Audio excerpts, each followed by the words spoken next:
அனைவருக்கும் வணக்கம். சிகரங்களை நோக்கில 15 பகுதிகள் பார்த்துட்டோம். திருஞானம் ஓவியாவோட அப்பா கிட்ட பேசினது தான் 15வது பகுதியே. ஓவியாவோட அப்பா, அதாவது அந்த விஞ்ஞானி, நுண்ணுயிர்களை வச்சு நடத்தின போர்களை பற்றிலாம் சொன்னார். கடைசியில் 2 முயலை ரூமுக்கு எடுத்துகிட்டு போனார். அவர் என்ன பண்ணாருன்னு தெரில, ஆனால் 2 முயலோட கண் வாயிலெல்லாம் ரத்தம்லாம் கசிஞ்சு வெளியே வந்து விழுந்தது. அவர் நுண்ணுயிரை வச்சு என்ன பண்ணாருங்கிறதான் இந்த பகுதியாக இருக்கும்னு நினைக்கிறேன். பார்க்கலாம் வாங்க. பகுதி 16. என்ன நேர்கிறது என்று அறிவதற்குள் அது நடந்து முடிந்தது. முயல்களின் கடைசி சொட்டு உயிரும் அவர்களின் கைகளிலேயே வடிந்து விட்டது. இமைகள் ஆடாமல் உயிர் மட்டும் ஆட நின்றபடி நின்றாள் ஓவியா. முயலின் இரத்தத்தோடு அவளது கண்ணீரும் சேர்ந்து அவள் கைகளில் பிசுபிசுத்தது. முயலையும் அவளையும் மாறி மாறி பார்த்தபடி உணர்ச்சிகளின் மீது சவத்துணி போர்த்திவிட்டு ஒன்றும் பேசாமல் நின்றான் திருஞானம். மலடிக்கு பிறந்த இரட்டை குழந்தைகள் மரித்து போனது மாதிரி அவர்கள் இருவரும் உயிர் நொறுங்கி உடைந்து போனார்கள். எவர் வேலை இது? எப்படி இறந்தன முயல்கள்? உதடு துடித்தாள் ஓவியா. அவன் அறிவான், ஆனாலும் மௌனச் சகதியில் தனது வார்த்தைகளை புதைத்து விட்டான். தூக்கத்தில் நடப்பவனாய் சென்று தோட்டத்தில் குழி வெட்டினான். 2 முயல்களையும் ஒரு குழியில் இட்டான். அவள் ஈரப்பார்வை பார்த்தாள்.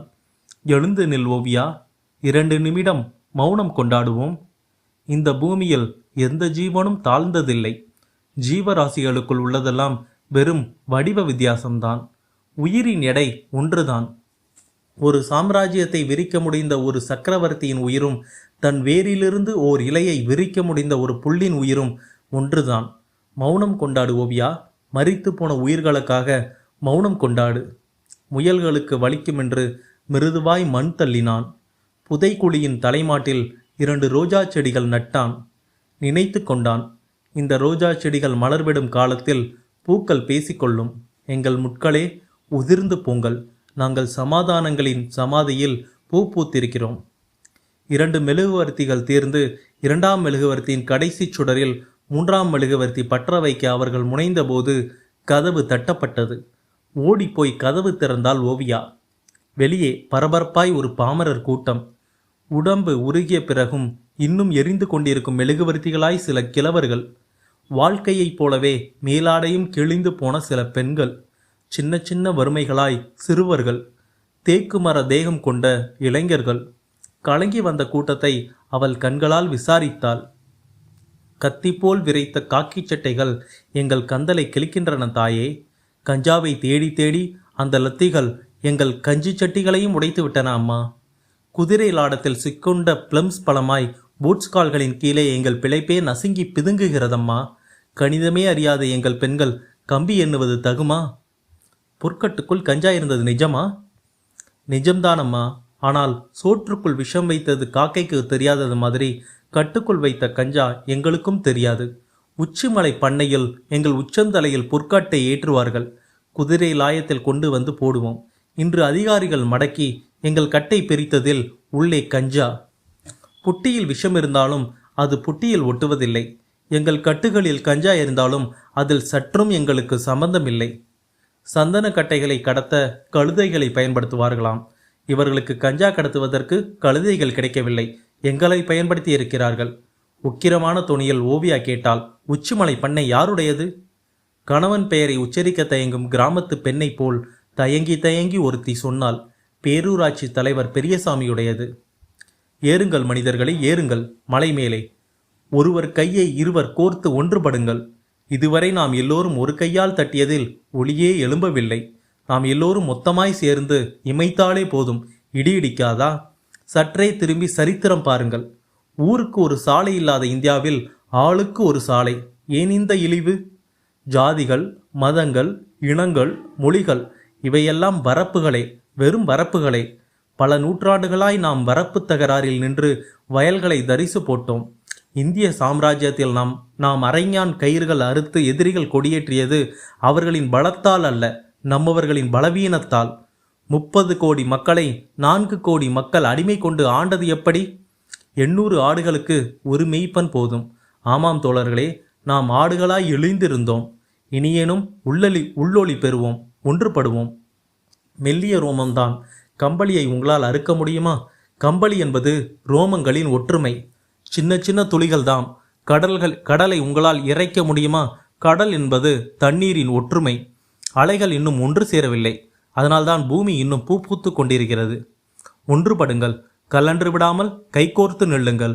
உங்கள் உள்ளங்கையின் உஷ்ணத்திலேயே கஞ்சா காடு பற்றி எரியட்டும்.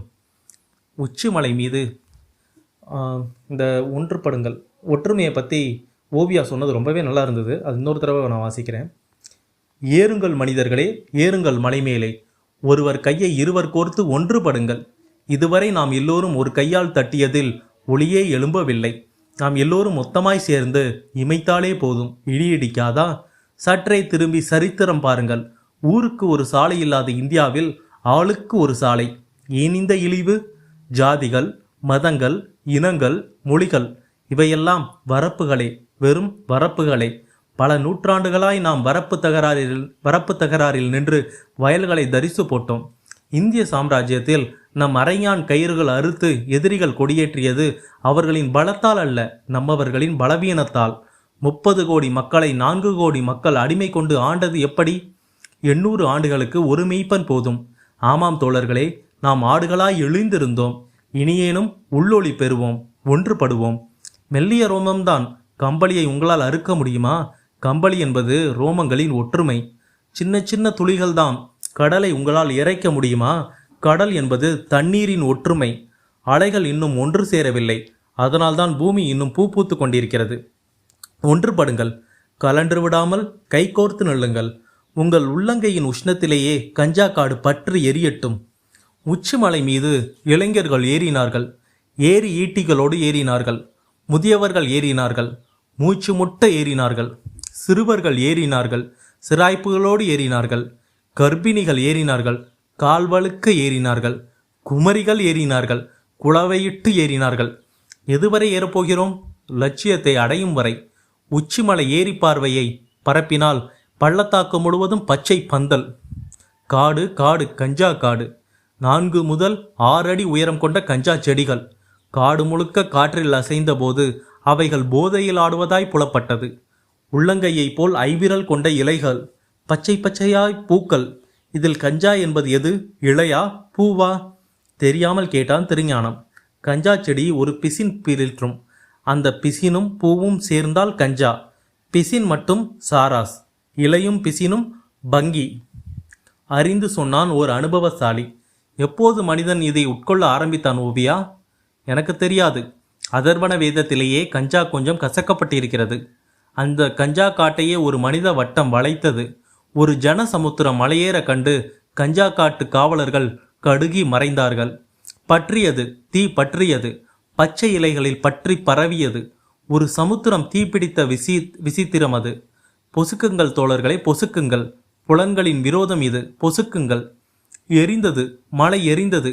எரிமலை போல் ஒரு குறுமலை எரிந்தது. ஒரு புரட்சிக்கு பிறகு சீனத்து தெருக்களில் நச்சிலக்கியங்கள் 7 நாட்களுக்கு எரிக்கப்பட்டனவாமே, அப்படி எரிந்தது. ஓ லட்சிய பெண்ணே, உன்னை நினைப்பதற்கு என் நெஞ்சுக்கு அகலம் போதாது. ஓ உன்னதத்தின் உயரமே, உன்னை தொடுவதற்கு என் விரல்களுக்கு நீளம் போதாது. இந்த பூமிக்கு ஒளி கொடுக்கும் கிரகங்கள் இதுவரை 2. ஒன்று சூரியன், இன்னொன்று சந்திரன். ஒளி கொடுக்கும் 3ஆம் கிரகத்திற்கு ஓவியா என்று பெயர். உன்னை ஒன்று கேட்பேன், கோபிக்க மாட்டாயே குணமயிலே? கேள்வி பாம்பாக இல்லை என்றால் இந்த மயில் கோபிக்காது. உன் லட்சியம்தான் யாது? உன் பயணம் எந்த துருவத்தை தொடும் வரை? ஓவியா ஒரு முறை உள்மூச்சு வாங்கினாள். பிறகு பேசினாள். திருஞானம், இந்த பூமி உருண்டையில் இதுவரை 4000 கோடி மனிதர்கள் பிறந்து வாழ்ந்து இறந்திருக்கிறார்கள். ஆனால் எல்லா மனிதனும் இந்த வானத்தின் கீழ் எந்த காலத்தில் சந்தோஷமாயிருந்தான்? வாழ்க்கையை தேடுவதிலேயே அவன் வாழ்க்கை தொலைந்து விட்டது. இன்னும் நம் பாமரர்கள் மாற்று துணிகளுக்காகவே பண்டிகைகள் வைத்திருக்கிறார்கள். மனிதனுக்கு 6 அடிதான் என்ற வேதாந்தம் தோற்று போனவர்களின் துயர கீதம் அல்லவா? இந்த பூமியின் பரப்பு 51 கோடியே 6,600,000 சதுர கிலோமீட்டர். இதில் மனித நிலப்பரப்பு 14 கோடியே 8,42,900 சதுர கிலோமீட்டர். இதில் 8 அடி நிலத்திற்காவது ஒவ்வொரு மனிதனுக்கும் உத்தரவாதம் இருக்கிறதா? பாபர் இந்த நாட்டுக்குள் முதலாய் நுழைந்த போது இந்துஸ்தானத்தில் மனிதர்களை விடவும் விலங்குகளும் பறவைகளும் உயர்ந்தவை என்று சொன்னதாக சொல்லப்படுகிறதே. இன்றாவது எங்கள் பாமரர்கள் விலங்குகளை விட உயர்ந்தவர்களாக விளங்குகிறார்களா? 1813 லார்டு ஹேஸ்டிங்ஸ் இந்தியர் பற்றி எழுதினான் இப்படி: இந்தியன் அடிமை கொள்ளத்தக்கவன், ஏனென்றால் இவன் தரையில் படுத்திருக்கிறான். கட்டில் என்ற நாகரிகத்தை கூட இவன் அடையவில்லை. விலங்குதான் தரையில் படுக்கும். விலங்கைப் போலவே அவன் உண்டு உறங்குகிறான். எனவே இவன் அடிமை கொள்ளத்தக்கவன். இன்றேனும் அவர்களின் நாகரிகம் கட்டிலின் உயரத்திற்காவது ஏறியிருக்கிறதா? இன்னும் நம் கிராமங்களில் தெருக்களின் உயரத்தை விட திண்ணைகளின் உயரம் குறைந்து கொண்டுதானே இருக்கிறது. இங்கே ஒவ்வொரு பாமரனும் உன்னதம் எய்த வேண்டும். இங்கே ஒவ்வொரு ஜீவனுக்குள்ளிருக்கும் விலங்குகள் அழிந்து மனிதர்கள் மலர வேண்டும். உலகம் முழுவதும் ஒரே தீபம் வேண்டும். அந்த வாழ்க்கை என்னும் தீபத்திற்கு என்னால் முடிந்த எண்ணெய் ஊற்ற நினைக்கிறேன். இப்போது திருஞானம் இடைமறித்தான். நீ திரியை காப்பாற்ற எண்ணெய் ஊற்ற நினைக்கிறாய். நானோ தீபமே இருக்குமா என்றுதான் திகைத்து நிற்கிறேன். திரை போடாமல் பேசுங்கள் திருஞானம். அவன் வார்த்தைகள் திரை கிழித்தன. உன் தந்தையை சந்தித்தேன் ஓவியா, உன் தந்தையை சந்தித்தேன். பகுதி 16 முடிவு பெற்றது. பகுதி 16 ரொம்பவே இன்ட்ரெஸ்டிங்காக இருந்துச்சு. பேரூராட்சி தலைவர் கஞ்சா கடத்தினார். ஆனால் மாட்டினது மலையூர் கிராமத்து மக்கள். இருந்தாலும் ஓவியா அவங்க எல்லாரையும் ஒன்றா சேர்த்துக்கிட்டு மலை மேலே இருக்கிற கஞ்சா தோட்டத்தையே எரிச்சிட்டாங்க. கடைசியாக திருஞானம் அவங்க அப்பாவை பற்றி பேச ஆரம்பிக்கும் போது இந்த பகுதி முடிஞ்சு போச்சு. சரி, அடுத்த பகுதியில் என்ன நடக்குதுன்னு பார்ப்போம். அது வரைக்கும் நன்றி, வணக்கம்.